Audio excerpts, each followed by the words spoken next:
You ever feel like you were cast in a role you didn't audition for? Yeah, that's been my whole life with my family. From the moment I could walk, talk, and ask inconvenient questions like, why does she get a car and I get socks? I was the problem child. Now, mind you, I wasn't out there setting fires or flunking out of school. I was just inconvenient. See, I had a gift for noticing things my parents didn't want to admit, like how my older sister, Danielle, could do no wrong, even when she very obviously did wrong. She was the princess. The miracle. I was the, well, we had another one, guess we'll deal with it, sibling. Danielle got straight B's and a standing ovation. I got straight A's and a reminder to clean the garage. She skipped chores, she's stressed. I missed one. Lazy and ungrateful. So I adapted. I stopped expecting fairness. Stopped asking for help. Just kept my head down, did my thing, and mentally counted the days till I could get out. Now fast forward to college, my golden ticket out of dysfunction junction. I got into a solid university, partial scholarship, busted my butt working weekends. Didn't take a dime from my parents. Meanwhile, Danielle? She dropped out after 2 semesters and moved back in with her business idea boyfriend who wore beanies in July and called himself a crypto consultant. They paid his car insurance. I couldn't even get a text back. Still, I stayed quiet. Let them live their fantasy. I'd built a new life, good job, great apartment, solid friends. But then, I made one fatal mistake. I started doing well. Got promoted. Bought a modest house. Adopted a rescue dog that somehow behaved better than half my relatives. And suddenly, I wasn't the forgotten child anymore. I was the threat. My mom started calling me uppity. My dad kept joking that I thought I was better than everyone. Danielle? Oh, she just went full Shakespearean. She'd make snide remarks at family dinners like, "Oh look, here comes the second-born savior."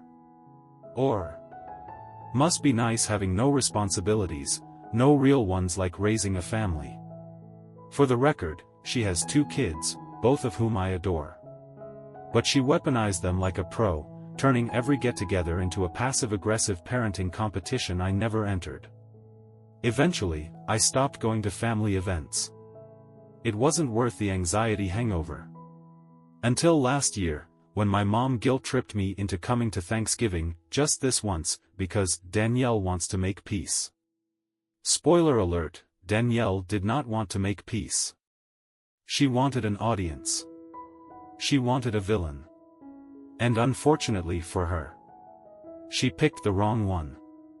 Alright, so let's talk about Thanksgiving.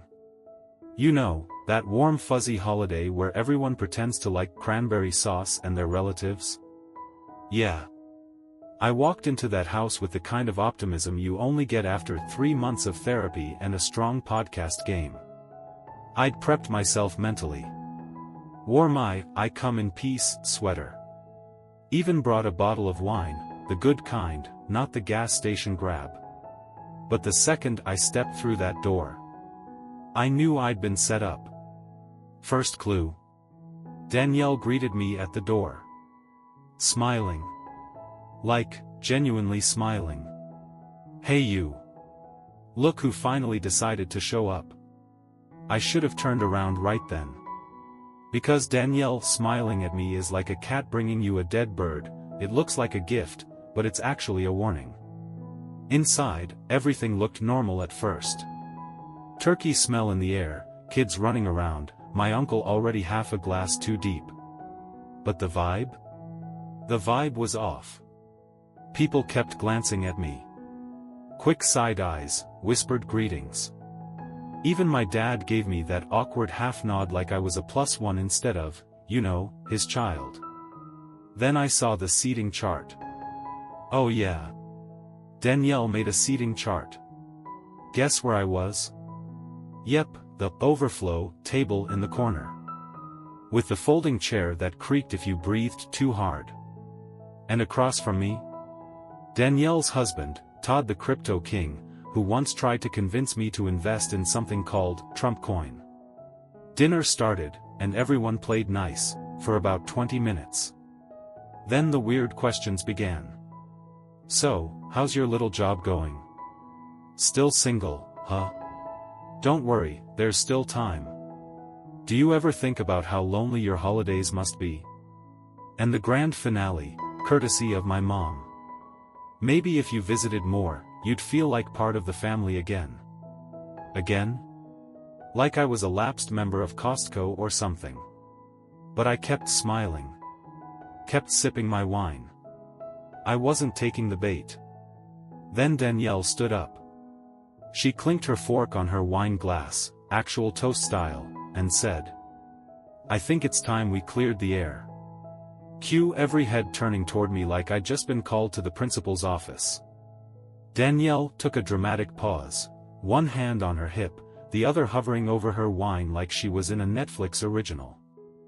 She said, "It's been hard on all of us, watching someone pull away from the family. So we had a little meeting last week, and we made a decision." She looked me dead in the eye. "You don't want to be part of this family anymore? Fine. You're not." Dead silence. Then, applause. Actual applause from two of my aunts. My mom dabbed her eyes like this was a Hallmark movie. Danielle smirked. Like she'd just nailed the final line in a courtroom drama. And me? I just smiled. Reached down into my bag. And said, "Well then, I guess you won't need this."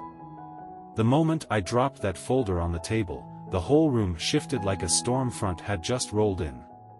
Danielle's smirk twitched, just for a second, but I caught it.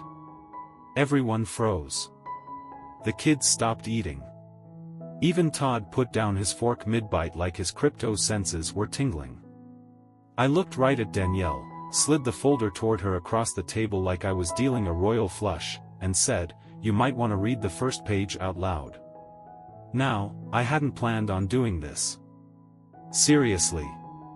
I didn't walk into that house thinking I'd go full petty vengeance mode. But when your sister turns your family dinner into a trial and hands you the guilty verdict? Yeah, you're allowed to respond. So, what was in the folder? Oh, just a little compilation I like to call Danielle's greatest hits. I'd been collecting receipts for years.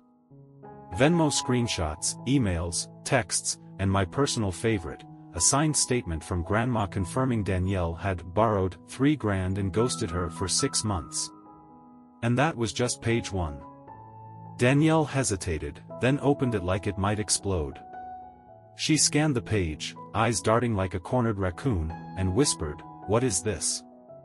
"Oh," I said, casually sipping my wine, "just a few reminders of why you might not want to throw stones in a glass house."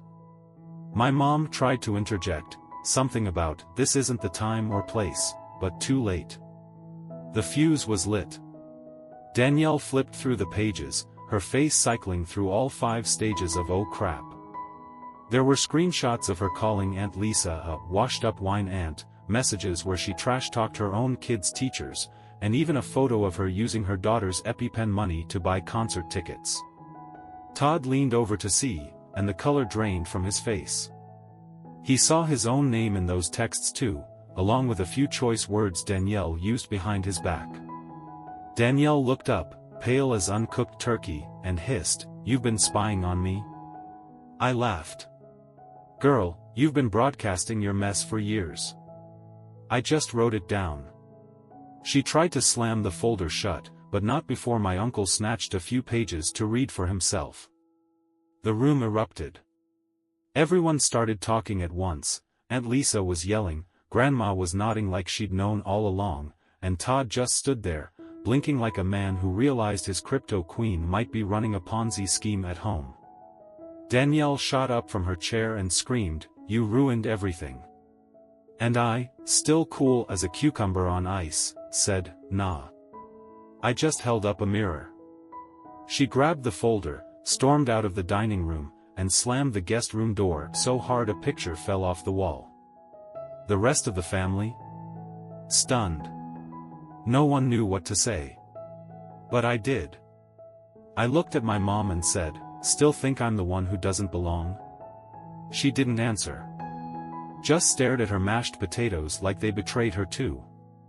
So there we were, sitting in silence, the sound of Danielle slamming doors echoing down the hall like some haunted Airbnb.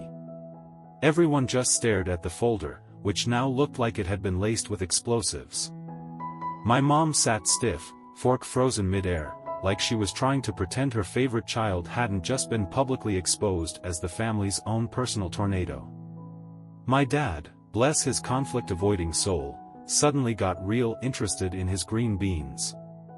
Then, like the universe said, "Y'all ain't done yet," Grandma stood up. Now listen, my grandma is 82 years old, 4'11", and built like a retired librarian with mob ties. She picked up one of the pages, squinted, and said loud enough for the neighbors to hear, "Is this the money Danielle said she needed for medication?" Every head turned. Oh, we were doing this. She waved the receipt in the air like it was the Declaration of Independence and said, "That little snake told me she needed it for a prescription, now I find out it went to Ed Sheeran tickets." At that point, my aunt from Florida choked on her wine. My uncle muttered something about, "Always knew she was shady." And Todd, oh, poor Todd, finally asked the question no one wanted to touch: "Wait, how much total did she borrow from people?" Cue me casually flipping to the summary page, printed in bold font, $14,682.57. That's how much Danielle had scammed out of family members in the last 3 years alone. And that's just what I could prove, I said. Some folks never got receipts. Todd looked like he'd been hit with a data breach. He mumbled something about needing air and just walked out the front door without even grabbing his coat. A few minutes later, his car pulled out of the driveway. Danielle's husband, gone. My mom tried to save face, of course. Said something like, "Well, maybe she made some mistakes, but you didn't need to humiliate her." I turned slowly, met her eyes, and said, "She stood up in front of this whole family and kicked me out. I just made sure she took her skeletons with her." Mom huffed and sat back down, defeated. Grandma, still fired up, turned to me and said, "You know, I always knew you had backbone. But I didn't think you'd be the one to clean house." That's when something crazy happened. People started talking. Like, really talking. A cousin chimed in that Danielle borrowed their credit card just once, and it got maxed out. An uncle said she promised to babysit and then no-showed, costing him a job interview. It was like everyone had a little Danielle horror story just waiting to be told. By the time dessert hit the table, the family had shifted. All those years I'd been cast as the outsider, the cold one, the difficult sibling. That label evaporated like smoke. Grandma pulled out a second pie from the fridge, pumpkin, Danielle's favorite, and plopped it on the table with a smile. "Guess she won't be needing this," she said. And I swear, half the table laughed. That was the moment I realized something had changed. Not just in how they saw Danielle, but in how they saw me. I wasn't the villain anymore. I wasn't the background character in the Danielle show. I was the one who finally said what everyone else had been thinking. And honestly, that pie never tasted sweeter. By the time the whipped cream hit the table, the energy in that house had done a full 180. It was surreal. A few hours earlier, I was persona non grata, relegated to the kids' table, being subtly roasted like the sweet potatoes. Now, I was getting second helpings and side-eye compliments like, "You know, you always were the sharp one," or "I never believed those stories about you, not really." And I just smiled and nodded, pretending I hadn't heard most of them say those exact things about me not too long ago. But you know what? I didn't care. I wasn't there to gloat. Okay, maybe just a little. But the truth was, I'd carried this outsider label for so long, it had sunk into my bones. It wasn't just what they thought, I had started believing it myself. That maybe I was the cold one. The ungrateful one. The difficult sibling. But that night? That folder blew a hole in the narrative they'd all been coasting on for years. It was like lifting a veil, one I didn't put there, but had to rip off myself. At one point, my cousin pulled me aside while everyone else was watching football and said, "You know, you might have just saved Thanksgiving. We've all been biting our tongues around Danielle for years." I almost laughed. Saved Thanksgiving? I thought I was ruining it. But apparently, calling out the family chaos no one wanted to name was the palate cleanser they didn't know they needed. Even my dad, the human paperweight who never picked a side, shuffled over to me with a slice of pecan pie and mumbled, "I guess I should have said something sooner." I said, "Yeah. You should have." He nodded, quietly, and went back to his recliner like a man who knew the truth finally had receipts. I didn't need a speech. I just needed him to know. Meanwhile, Danielle never came out of the guest room. Not once.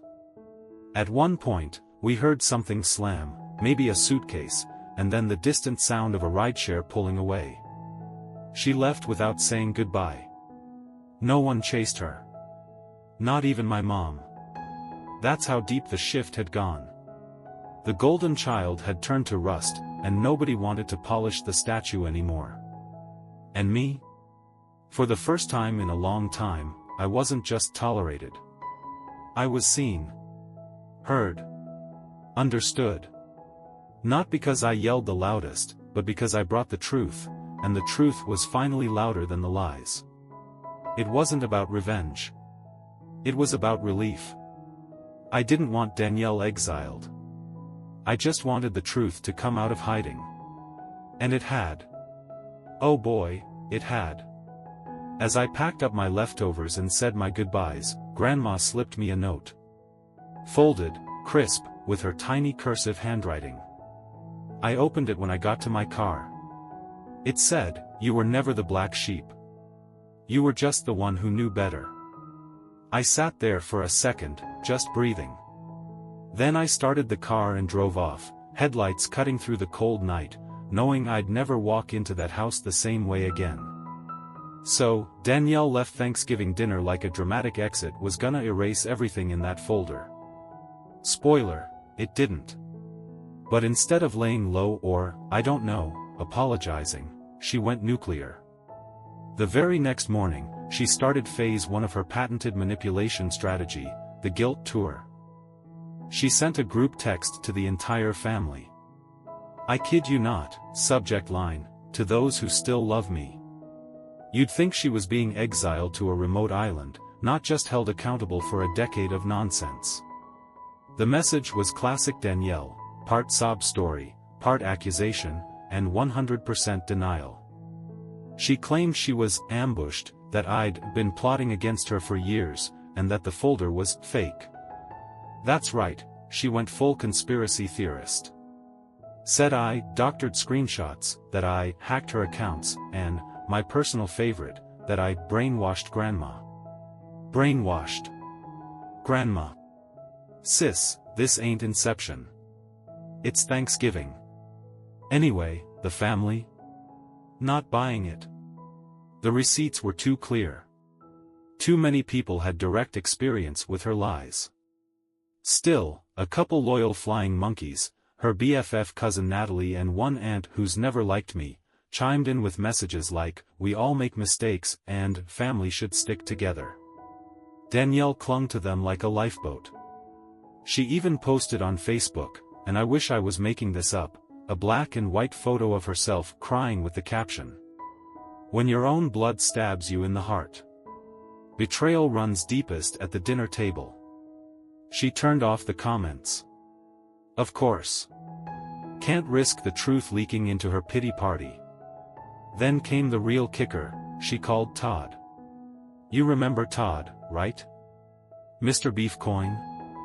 Her husband who literally drove off during the dinner fallout without saying a word? Yeah. She tried to win him back. According to my cousin, who's friends with Todd's sister, Danielle showed up at his apartment with flowers, a scrapbook of their wedding, and a handwritten letter that started with, "I forgive you for abandoning me in my darkest hour." Let that sink in. She forgives him for leaving her. It didn't work. Todd slammed the door. Blocked her number. She posted a TikTok later that day crying on a park bench with sad piano music in the background. Caption: "He left me when I needed him most. But I'll rise. Watch me." So yeah. Danielle's doing her best impression of a rejected Disney villain with a phone plan and access to Canva. And me? Oh, I'm just watching from the sidelines, popcorn in hand, group chat with the cousins blowing up daily. But little did I know, she was just getting started. Now, if you know anything about people like Danielle, you know when they lose control at home, they reach. And by reach, I mean flail like an inflatable tube man in front of a sketchy car dealership. So what does she do? Oh, just tries to nuke my job from orbit. That's right. She thought if she couldn't ruin my reputation with the family, maybe she could poison the well where I actually make a living. Genius plan, right? Except, no.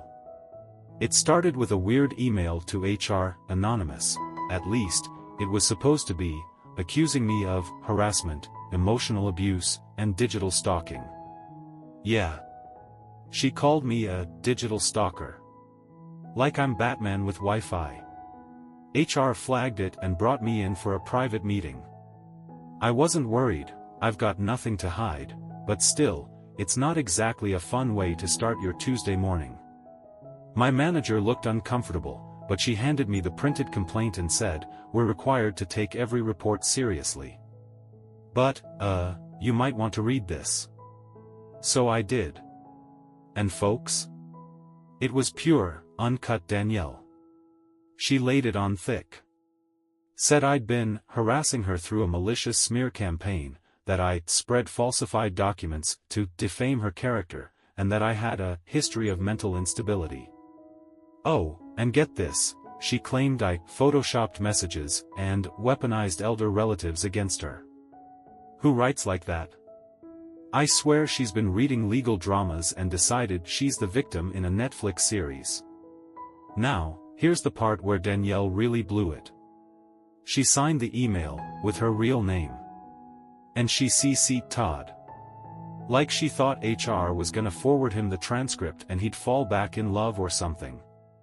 My manager looked at me and said, "Do you want to respond, or shall I just file this under unhinged family drama and move on?" I said, "Feel free to move on, but keep a copy. It's gold." Turns out, HR had already done a background check on the situation. One of my co-workers is married to my cousin, yep, the same one who read the folder at dinner. So by the time the email reached HR, half the office already knew what went down. They were waiting for Danielle to try something. One guy even bet $10 it would happen before Christmas. He won. The fallout? Oh, just HR issuing a formal, no-contact request to Danielle. Which she promptly ignored. 3 days later she mailed a handwritten letter to the office, in glitter gel pen, I kid you not, accusing the company of protecting abusers. At that point, legal got involved. My company's lawyer sent her a cease and desist so fast it could have broken the sound barrier. She tried to backpedal, of course. Said it was all a misunderstanding, that she was just trying to be heard. But the damage was done, to her. Now she wasn't just the family disaster, she was the woman who tried to take down her own sibling's career out of spite and got legally slapped for it. Meanwhile, my co-workers started calling her Danielle the Derailer. One of them brought cupcakes to the break room that week with little paper folders on top. When I asked what flavor they were, she said, "Sweet, but with a bitter aftertaste, just like your sister." And me? I got a raise 2 weeks later. Apparently standing your ground and dodging a personal smear campaign with grace earns you points with upper management. Who knew? After the HR stunt flopped harder than one of her self-care coaching TikToks, you'd think Danielle would finally take the L and vanish into quiet humiliation. But no. See, the thing about people like her is they don't recognize rock bottom, they just treat it like a trampoline. And sister? She bounced. First came the public meltdown. She posted a 12-minute Instagram live titled, "The Truth They Don't Want You to Hear," which should have been my first clue that it was going to be pure chaos in 1080p. She sat in her car, hair wild, eyes puffy, mascara doing its own walk of shame, and ranted like a real housewife in a reunion special. She said things like, "I've been silenced, this is a hate campaign," and, my personal favorite, "They're all jealous of my light." Girl. What light? The LED ring on your dashboard? She name-dropped nearly every family member, dragged Grandma for being manipulated, accused Todd of being emotionally unavailable since the third trimester, and even managed to squeeze in a dig at me for weaponizing trauma. And because the internet is forever, the clip got downloaded, reshared, and memified in under 2 hours. One of my cousins put auto-tune over the phrase, weaponizing trauma, and made it into a remix. It slapped, not gonna lie. But Danielle? Oh, she was spiraling like a cinnamon roll in a hurricane. The next phase of her campaign was pity-baiting. She created a GoFundMe. I wish I were joking. The title? Help a strong mother rebuild her life after betrayal. The goal? $20,000. The description? A novella about how her entire support system collapsed because of malicious lies spread by a jealous sibling. She claimed she needed money to move out, start a new business, and heal in peace. Donations? $15. From Natalie. Who, I suspect, only did it out of codependency and spite. But Danielle didn't stop there. She tried to crash my cousin's baby shower. Literally showed up uninvited, said she was there for healing, and brought a gift that turned out to be a used onesie from her own kid's drawer. When they told her to leave, she said, "You're exiling me too? So now I'm just Danielle the leper." Security had to escort her out of a baby shower. 2 weeks later, I got a message from an unknown number, long, dramatic, full of phrases like "wounds that only family can inflict" and "I forgive you, even if you're not ready to say sorry." She even included a quote from some obscure self-help guru, "When you throw dirt at others, you lose ground." I didn't respond. Didn't even open it, just took a screenshot and sent it to the cousin group chat with one word, "incoming." We all knew what that meant. Sure enough, over the next week, Danielle did a blitz. Called my mom, called Grandma, even tried to get my dad, the human houseplant, to plead her case. But the damage was already done. Grandma told her point blank, "You can't manipulate your way out of this one, sweetheart." And Dad? He just ghosted. I think even he finally realized he was enabling a tornado. The final straw came when Danielle made a burner Facebook account, under the name D Truth Teller, and started messaging random relatives saying I was abusing my influence to smear her. She posted memes about fake victims and gold-digging siblings like anyone was buying her dollar store conspiracy. But she forgot one tiny detail: the profile pic had a reflection in her sunglasses, and it showed her license plate. Yeah. CS level stupid. The cousins had a field day. Turned it into a game. Every time she posted something from her burner, someone would comment with sunglasses emojis. She deleted the account in under 24 hours. And just like that, the spiral finally slowed. Because after all the drama, the screaming, the fake tears, and the desperate grabs for control, she was left with nothing. No Todd. No money. No sympathy. No audience. And the silence that followed? That was the loudest Danielle had ever been. For the first time, she had no one to blame, no one to control, and no way to rewrite the narrative. Her light? It didn't dim. It finally got turned off. It's been a few months now since the Thanksgiving blow-up, the folder drop, the Instagram lives, the GoFundMe, the burner accounts, and the glitter pen letters that read like rejected reality TV scripts. Danielle has gone radio silent. No new rants. No pity posts. No surprise appearances at family events.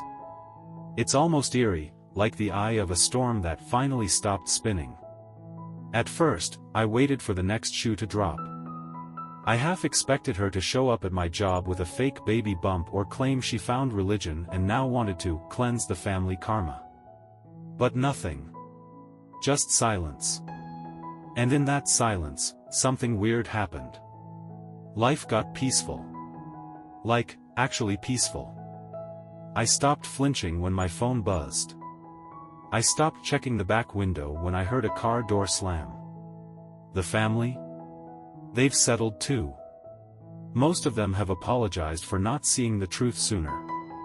Some just nodded quietly during gatherings, the kind of awkward acknowledgement that says, yeah, we messed up.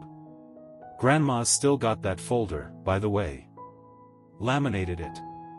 I'm not even kidding. Says it's archival material now. My mom hasn't said much. She sends the occasional passive-aggressive text like, hope you're staying warm this winter, or, family is all we have in the end, but I don't bite. She still wants the image, not the accountability. And me? I've learned something I didn't expect: forgiveness doesn't have to come with reconciliation.